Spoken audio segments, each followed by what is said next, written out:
నేను అడుగుతాను, నిజంగా వాక్యం అంటే మీలో ఎంతమందికి అండి ఇష్టం? ఏమండి, మీ మనస్సాక్షిని మీరే ఒకసారి ప్రశ్నించుకోండి. నిజంగా నాకు వాక్యం అంటే ఇష్టం ఉందా? చాలా మందికి ఉండదు. వేళ్ళ మీద లెక్కించగలిగినంత మందికి మాత్రమే వాక్యం అంటే ఇష్టం ఉంటుంది. ఒకవేళ లేదంటే నాకు వాక్యం అంటే చాలా ఇష్టం అంటారా? ఒకవేళ నిజంగా మీకు వాక్యం అంటే ఇష్టం అనుకుంటే, ఏమంటే రోజు ఉదయం లేవగానే మీరు నిజంగా వాక్యం చదువుతున్నారా? అలవాటు ఉందా? అసలు పడుకునే ముందు వాక్యం చదువుకొని పడుకుంటున్నారా? ఆ అలవాటు ఉందా? ఈ రోజు అంతా కూడా చాలా ఫాస్ట్ కల్చర్ వచ్చేసింది కదా మనకు. చాలా వేగంగా అన్ని వేగంగా జరిగిపోవాలి కదా మనకు.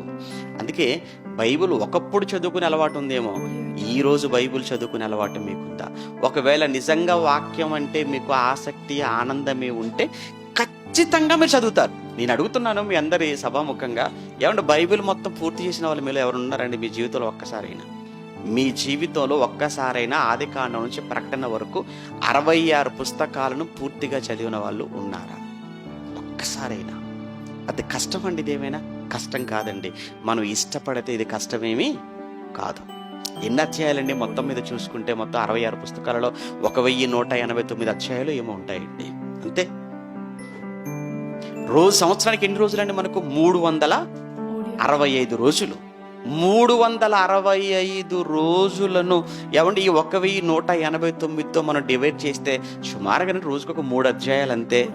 సుమారుగా రోజుకొక 3 అధ్యాయాలండి. రోజుకొక 3 అధ్యాయాలు మీరు చదవటం ప్రారంభిస్తే సంవత్సరంలోపు బైబిల్ ఏమైపోతుంది?